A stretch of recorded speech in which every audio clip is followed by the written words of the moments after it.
العالمين الرحمن الرحيم مالك يوم الدين نحمدہ و نصلی علی رسولہ الکریم اما بعد. عزیز ساتھیو، قرآن پاک میں بہت ساری جگہوں پر والدین کے حقوق کو بیان کیا گیا. وَقَضَىٰ رَبُّكَ أَلَّا تَعْبُدُوا إِلَّا إِيَّاهُ وَبِالْوَالِدَيْنِ إِحْسَانًا.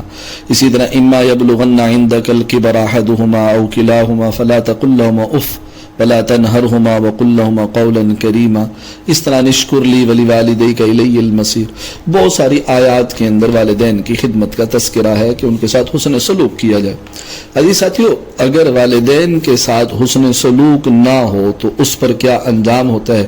پروفیسر نور احمد نور صاحب نے کتاب لکھی، اس کے اندر یہ ذکر کیا کہ ایک کسان کی بیوی جو ہے وہ ناراض ہو کے گھر چلی گئی. کسان نے بڑا زور لگایا، لوگوں کو بھیجا، لیکن وہ راضی ہونے کے لیے تیار ہی نہ ہوئی. تو اس نے بڑی منت ترلے کیے تو آخر اس نے اس سے ایک شرط لگائی، اور وہ شرط یہ لگائی کہ جب میں آؤں گی تو اپنی ماں کو مار ڈالے گا، ختم کر دے گا. اس نے وعدہ کر لیا کہ ٹھیک ہے. وہ حسین جمیل تھی، یہ اس کے جمال کے اندر اس کے حسن میں دیوانہ تھا. اب جب یہ گھر لے آیا تو وہاں جسے گنے کہتے ہیں کماد، وہ کاٹنے لگے کے لیے گئے تو اس نے وہ درانتی ایک تیز کی ہوئی تھی، کلہاڑی اپنے پاس رکھی ہوئی تھی. اس نے موقع دیکھتے ہوئے کہ میں اپنی ماں کو جو ہے وہ ماروں. تو اس نے جب کلہاڑی نکالی ماں کو مارنے کے لیے تو اللہ نے اس کی پاؤں زمین کو کہا اس کے پاؤں پکڑ لے. تو اس زمین نے جو ہے اس کے پاؤں پکڑ لیے، ٹھیک ہے، اور اس کو اپنے اندر نگلنے لگی، ٹھیک ہے. تو ماں نے دیکھا تو وہاں اللہ سے دعا کی، یا اللہ اس کو جو ہے وہ چھوڑ دے، یا اللہ اس کو. وہ جیسے ہی چھوڑا پھر وہ کلہاڑی لے کے بھاگا ماں کے پیچھے مارنے کے لیے. تو پھر زمین نے اس کو پکڑا اور پوری زمین جو اس کو پورے کا پورا نگل گئی. اسی طرح وہ اپنی کتاب کے اندر لکھتے ہیں کہ دیکھ ایک آدمی کے گردے فیل ہو گئے تھے. 3 دن تک، عزیز ساتھیو، 3 دن تک وہ نزع کی بدترین تکلیف کا شکار تھا. 3 دن تک اس کو نزع کا عالم رہا، اس کی روح نکلتی رہی، منہ نیلا ہو جاتا تھا، آنکھیں نکل آتی تھی، دردناک آواز اس کی نکلتی تھی. وارڈ کے مریض جو ہے نا جی، اس کی اس کیفیت کو دیکھ کر وہاں سے بھاگنا شروع ہو گئے. تو اس کا والد جب آیا تو اس نے والد کہنے لگے کہ یہ شخص جو ہے نا یہ اپنی بیوی کو خوش کرنے کے لیے اپنی ماں کو مارا کرتا تھا، اسی لیے اس کا یہ انجام ہو رہا ہے. تو جی ساتھیوں، والدین سے تو ہمیشہ ان کی خدمت کرنی چاہیے. جی ایک کہتے ہیں کہ ہمارے ایک دوست تھے، ان کے والد صاحب کے ایک دوست تھے. کہتے ہیں وہ جب قریب المرگ ہوئے تو اس نے جو ہے اپنی والدہ کے ساتھ بدتمیزی کی تھی کسی زمانے کے اندر، اور والدہ کو الگ چھوڑ دیا تھا، الگ رکھ دیا تھا، یہاں تک کہ اس کی والدہ کا انتقال ہو گیا. اب جب اس کی اپنا وقت آیا تو اس کے 3 لڑکے تھے. تینوں لڑکوں نے اس کو گھر سے نکال دیا تھا. یہ اکیلا رہتا تھا، اور ایک دفعہ ایسے ہوا کہ بوڑھا ہو گیا تھا، کمزور ہو گیا تھا، تو اس کا انتقال ہو گیا. اس کا کوئی پوچھنے والا نہیں تھا. تو چونٹیاں اس کو جو ہے وہ کھانا شروع کر دی چونٹیوں نے، اور وہ بدبو کچھ آئی تو محلے والوں نے اندر دروازہ کھولا، دیکھا تو یہ مرا ہوا تھا اور اس کی جو ہے جسم کو چونٹیاں کھا رہی تھی، اسی لیے کہ اس نے اپنی والدہ کے بڑھاپے میں اس کا خیال نہیں کیا تھا. تو عزیز ساتھیو، ایک دفعہ جنت البقیع کے اندر آتا ہے کہ جنت البقیع میں ایک آدمی کو دفن کیا تو وہ یہ کہا کرتا تھا، النار فوقی والنار من تحتی والنار عن یمین والنار عن شمال. ہے آگ میرے اوپر ہے، میرے نیچے ہے، میرے دائیں بائیں ہیں. کہ جو اس کی ماں تھی بوڑھی عورت، وہ آئی تو قبر کے پاس کھڑی تو کہنے لگی، اللہ میں اس سے بیزار ہوں، اس نے مجھے بہت ستایا.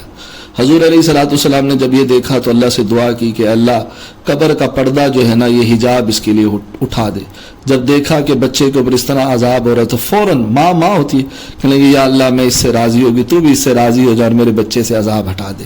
تو اللہ نے پھر اس کی دعا کے اوپر اس سے عذاب کو ہٹا دیا. تو عزیز ساتھیو، ہمیشہ والدین کا ادب و احترام کریں. حضرت علقمہ رضی اللہ تعالیٰ والا واقعہ تو میں نے آپ لوگوں کو سنایا تھا کہ صحابی رسول ہونے کے باوجود ان کی زبان سے کلمہ جاری نہیں ہو رہا تھا. اور اسی طرح والدین کو بھی چاہیے وہ اپنے بچوں کو بددعائیں نہ دیں.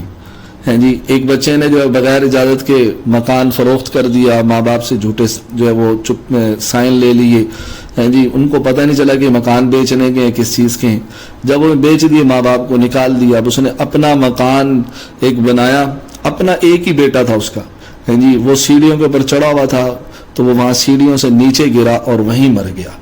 تو اللہ نے انجام ایسا کر دیا. ایک ماں اپنی بیٹی کو کہنے لگی تو جل کر مرے, تو ایک وقت آیا کہ اس نے اپنے اوپر پیٹرول ڈالا اور اپنے آپ کو آگ لگا دی.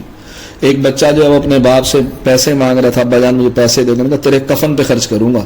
بچے نے خودکشی کر لی. پھر وہی ہوا کہ باپ نے اس کے کفن پر بچے پیسے خرچ کیے. تو عزیز ساتھیو, والدین کو بد دعائیں نہیں دینی چاہیے. ایک باپ نے اپنی اولاد کو بد دعا دی کہ تیرا بیڑا غرق ہو, ہیں جی, اور وہ سارے کے سارے جو بچے تھے اس کے, وہ کشتی میں جا رہے تو سارے ڈوب کے غرق ہو کے مر گئے. بمبئی میں جو ہے ایک بیوی اور ماں جو وہ آپس میں لڑ پڑی. اب ماں نے جو ہے, بیٹا جو ہے وہ بیوی کی سائڈ لینے لگ گیا, تو ماں نے اس کو بد دعا نکالی, کہا کہ اللہ کرے تو میرے جنازے میں شرکت نہ کرے, تیرے پاؤں جو ہے تجھے کوڑی کا مرض لگ جائے. ٹھیک ہے, تو یہی ہوا, اس کو کوڑی کا مرض بھی ہوا, اور ایک جا رہا تھا تو اس کا ایکسیڈنٹ ہوا تو اس کے پاؤں جو ہے نا کٹ گئے. تو عزیز ساتھی, والدین کی جو ہے وہ بد دعائیں جو ہے وہ بہت دنیا کے اندر جلد عذاب اس کا آتا ہے. اسی لیے والدین سے دعائیں لیں, ان کی بد دعاؤں سے بچیں. عوام بن حوشب کہتے ہیں کہ میں ایک بستی سے گزر رہا تھا تو وہاں ایک قبر پھٹی, تو اس کے اندر سے ایک مردہ کی آواز جو ہے وہ آئی. وہ مردہ باہر نکلا تو گدھے کی طرح جو ہے وہ ہانگتا تھا. تو پھر قبر کے اندر واپس چلا گیا. میں دیکھ کر حیران رہ گیا. تو میں نے لوگوں سے پوچھا یہ کیا؟ انہوں نے کہا جی یہ شراب پیتا تھا اور اس کی والدہ اس کو روکتی تھی, تو یہ اپنی والدہ کو جو ہے گندی گالیاں دیکھتا تھا اور کہتا تھا ہر وقت گدھے کی طرح ہانکتی رہتی ہے. اس پر اللہ نے اس کو یہ عذاب دیا. تو عزیز ساتھیوں, ہمیں اپنے والدین کی خدمت کرنی چاہیے اور والدین کو, اپنی اولاد کو بد دعا نہیں دینی چاہیے. اللہ سمجھ اور عمل کی توفیق نصیب فرما دے.